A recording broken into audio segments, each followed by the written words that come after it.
Hola a todos, soy Carlos Urrunaga, estamos en 360 segundos de Centro Católica con Silvia Santisteban. Silvia, este tema es importante en particular por la cultura del país, ¿no? Es gestionar y liderar, gestionar o liderar, es y o, no es lo mismo, es cada proceso por su camino.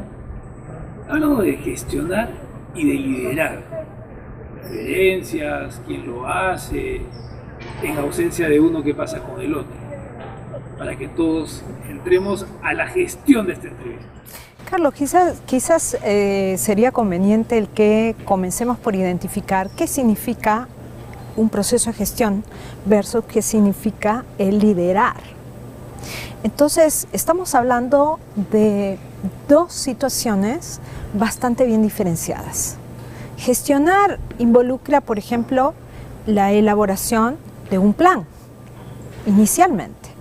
Involucra el reconocimiento de cuáles son los recursos con los que uno está contando. ¿Cómo es que voy a insertar esos recursos de manera que estos participen de un proceso, una cadena productiva? ¿Cómo es que yo de otro lado, voy a organizar esos recursos de manera que mi negocio, en efecto, logre ser eficiente? Y finalmente, el cómo, cuándo, dónde es que yo voy a efectuar un nivel de control para verificar que, en efecto, estoy dentro del plan preestablecido. Hasta ahí la gestión. Ahora vayamos al lado del liderazgo.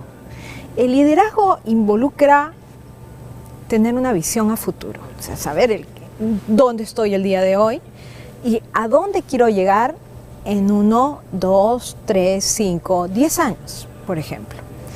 Involucra el que tengo que identificar el cómo yo logro transmitir esa visión que tengo de negocio a otros, de manera que esas otras personas logren comprar, entre comillas, mi proyecto, lo compartan conmigo. Entonces, hablamos de motivación, hablamos de inspiración, hablamos de un individuo capaz de hacer que los demás se transformen y logren transformar también la vida de otras personas. Ahora, ¿es más fácil conseguir gerentes que conseguir líderes? Una muy buena pregunta. Yo creo que en ambos casos uno puede entrenarse en esas líderes. Tenemos prueba de ello es que tenemos muchísimos cursos, programas, por ejemplo, dentro de nuestros centros académicos, especial el Centrum Católica, que nos brindan herramientas para poder desarrollar procesos de gestión correctamente y el lograr al mismo tiempo entender el cómo, dónde y cuándo debemos ejercer una función de liderazgo.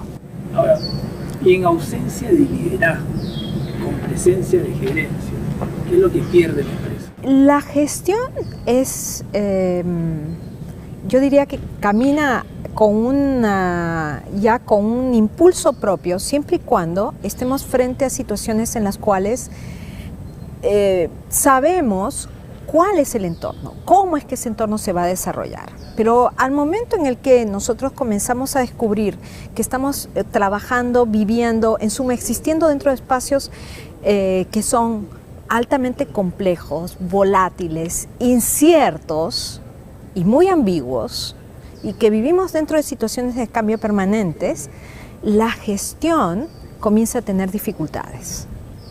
¿Por qué? Porque la gestión fundamentalmente es una excelente planificación, o involucra una excelente planificación. Pero ¿de qué te vale esto cuando tú necesitas adaptarte permanentemente a un entorno que te es totalmente desconocido?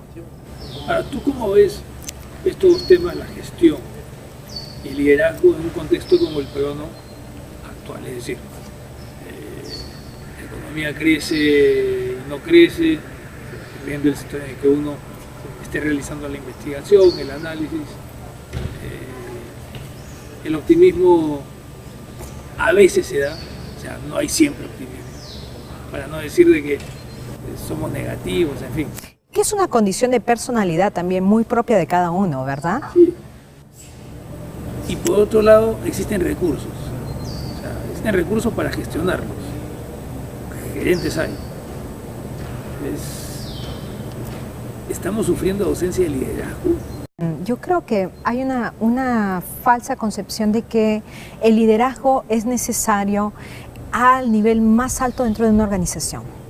Y que si la cabeza o las cabezas más altas dentro de una estructura jerárquica tienen insertado ese patrón de liderazgo, las cosas van a funcionar. Bien, por cierto. Pero en realidad, liderazgo yo creo que se ejerce en cualquier nivel. Inclusive empezando por el espacio familiar. O sea, no es propio de los grandes espacios de poder. No, yo creo que es más bien el que las personas poco a poco comiencen a identificar el que no pueden vivir de una manera permanente en espacios en los que no existe compromiso. Y ese es el mensaje, creo yo, final el día de hoy. Hemos estado con Silvia Santisteban aquí en 360 segundos de Centro Católica, hablando de gestionar y de liderar. Como de costumbre, gracias por estar con nosotros.